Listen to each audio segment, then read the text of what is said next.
കത്തോലിക്ക കോൺഗ്രസ് എന്ന സംഘടന സിറോ മലബാർ സഭയുടെ ഹൃദയമാണ്. സഭയുടെ എല്ലാ കാര്യങ്ങളും പുറത്ത് ഡീൽ ചെയ്യുന്നൊരു സംഘടനയാണ്. ആഭ്യന്തര വിഷയങ്ങളിലും സഭയ്ക്കുള്ളിലെ സഭയ്ക്ക് പുറത്തുള്ള വിഷയങ്ങളിലുമൊക്കെ വിശ്വാസികൾ വളരെ വിശ്വാസപൂർവ്വം നോക്കിക്കൊണ്ടിരിക്കുന്നൊരു സംഘടന.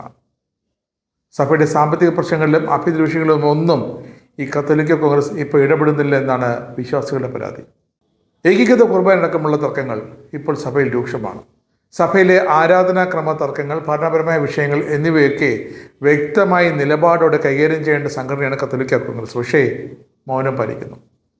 സമുദായത്തിൻ്റെ താല്പര്യങ്ങൾ സംരക്ഷിക്കുന്നതിൽ രാഷ്ട്രീയ പാർട്ടികൾക്ക് മേൽ സമ്മർദ്ദം ചെലുത്തേണ്ടതാണ് ഈ സംഘടന. അതാണ് സംഘടനയുടെ ദൗത്യം, ലക്ഷ്യം. പക്ഷേ അതിൽ പൂർണ്ണമായും പരാജയപ്പെട്ടിരിക്കുന്നു. പുതിയ തലമുറ സഭയിൽ നിന്നും പള്ളിയിൽ നിന്നൊക്കെ അകന്നു പോയിക്കൊണ്ടിരിക്കുകയാണ്. തൊഴിലില്ലായ്മ രൂക്ഷം, കുടിയേറ്റം അതിലും രൂക്ഷം. ഇത്തരം ഗൗരവമായ വിഷയങ്ങളിൽ ഇടപെട്ട് യുവ വിശ്വാസികളുടെ ആ ഒരു അകന്നു നിൽക്കൽ കുറയ്ക്കാനുള്ള ശ്രമം ഒന്നും നടക്കുന്നില്ല.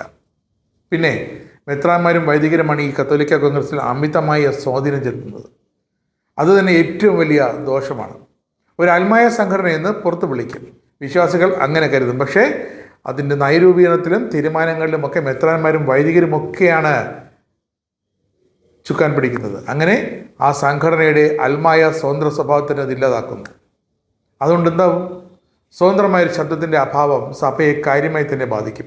അത് പല വിഷയങ്ങളിലും ഉത്തരേന്ത്യയിൽ ക്രൈസ്തവ സമുദായത്തിനെതിരെ നടന്ന അതിക്രമങ്ങളിൽ പോലും അത് മുഴച്ചു നിന്നിരുന്നു. സഭാ നേതൃത്വത്തിൻ്റെ ഭാഗത്തു നിന്നുണ്ടാകുന്ന വീഴ്ചകളോ തെറ്റായ തീരുമാനങ്ങളോ ഒന്നും അതിനെ വിമർശിക്കാനോ പോയിട്ട് അത് ചൂണ്ടിക്കാണിക്കാനോ പോലും കത്തോലിക്ക കോൺഗ്രസിന് സാധിക്കില്ല, കഴിയില്ല, അനുവദിക്കില്ല. ഇതിൻ്റെ ഭാഗമായി കത്തോലിക്ക കോൺഗ്രസ് എന്ന സംഘടന ആ സമയം മൗനം പാലിക്കും, മൗനവ്രതത്തിലായിരിക്കും. അപ്പോൾ വിശ്വാസികൾക്ക് എന്ത് നേട്ടം?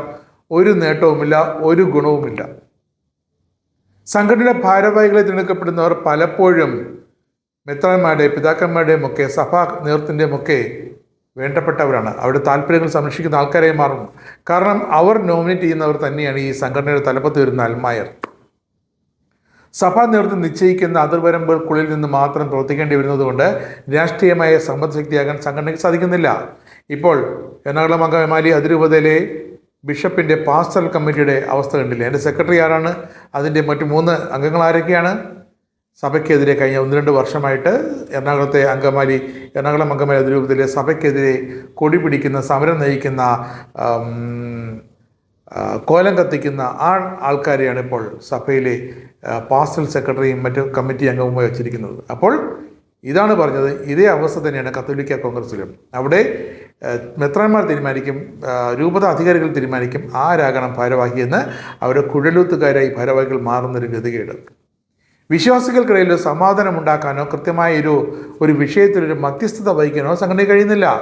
പലയിടത്തും വൈദികർ ഏകീകൃത കുർബാന നടപ്പാക്കാൻ ഒരുങ്ങിയ വൈദികർക്ക് അന്നത്തെ വിമത വിഭാഗത്തിൽ നിന്നും മർദ്ദനമേറ്റ അവസ്ഥയുണ്ട്. എറണാകുളത്തടക്കമുണ്ട്. കുർബാന അർപ്പണത്തിനിടെ മർദ്ദിച്ച് ചവിട്ടി താഴെയിട്ട അവസ്ഥയുണ്ട്. ഇതിലൊന്നും ഇടപെട്ടിട്ടില്ലേ കത്തോലിക്ക കോൺഗ്രസ്? പിന്നെ രാഷ്ട്രീയ സമ്മർദ്ദം അത് ചെലുത്താൻ പോലും അവർക്ക് സാധിക്കുന്നില്ല. രാഷ്ട്രീയപരമായൊരു കാര്യം നേടിയെടുക്കാൻ, സഭാ മക്കൾക്ക് ആവശ്യമായൊരു കാര്യം നേടിയെടുക്കാൻ അതവർക്ക് പറ്റുന്നില്ല. സഭയുടെ തീരുമാനങ്ങളിൽ അൽമായർക്ക് തുല്യമായ പങ്കാളിത്തം വേണമെന്നാണ് ഇപ്പോഴത്തെ ആവശ്യം. അത് ശക്തമായി ഉയർന്നുകൊണ്ടിരിക്കുകയാണ്. പക്ഷേ പലപ്പോഴും സഭാ നേതൃത്വത്തിൻ്റെ ഒരു ഉപഘടകമായി മാത്രമായി ഈ കത്തോലിക്ക കോൺഗ്രസ് മാറുന്നു എന്നതാണ് ഏറ്റവും ദുഃഖകരമായ അവസ്ഥ. അതുകൊണ്ട് തന്നെ കത്തോലിക്ക കോൺഗ്രസിൽ നട്ടലുള്ള ആരുമില്ലെന്ന് വേണമെങ്കിൽ പറയാം. കാരണം സിനഡിൻ്റെയോ മെത്രാന്മാരുടെയോ ഒക്കെ ശ്രദ്ധയിലൊരു വിഷയം പെടുത്തി അതിന് പരിഹാരമുണ്ടാക്കാൻ സാധിക്കില്ല അവർക്ക്. വിശ്വാസികളുടെ വികാരം ഉൾക്കൊള്ളാനും അവർക്ക് നിലകൊള്ളാനും കഴിയണം കത്തോലിക്ക കോൺഗ്രസിന്.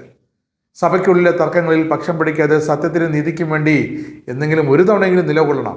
എന്നാൽ മാത്രമേ സാധാരണ വിശ്വാസികളുടെ വിശ്വാസം നേടിയെടുക്കാൻ കത്തോലിക്ക കോൺഗ്രസിൻ്റെ തലപ്പത്തിരിക്കുന്നവർക്ക് സാധിക്കുകയുള്ളൂ. അല്ലെങ്കിൽ കത്തോലിക്ക കോൺഗ്രസ് എന്ന ബാഹ്യ സംഘടന സഭയ്ക്ക് വേണ്ടിയും സഭാ മക്കൾക്ക് വേണ്ടിയും പുറത്തു പൊരുതാൻ രാഷ്ട്രീയപരമായും സാമൂഹികമായും സർക്കാരിലും നമ്മുടെ സമൂഹത്തിലുമൊക്കെ സഭാ മക്കൾക്ക് വേണ്ടി പൊരുതാൻ അങ്ങനെ ഒരു സംഘടന ഉണ്ട് എന്നൊരു തോന്നലെങ്കിലും വിശ്വാസികൾ ഉണ്ടാക്കിയെടുക്കണമെങ്കിൽ നിങ്ങളൊന്ന് നിഷ്പക്ഷരാകണം. അല്ലാതെ മറ്റു വഴിയൊന്നുമില്ല.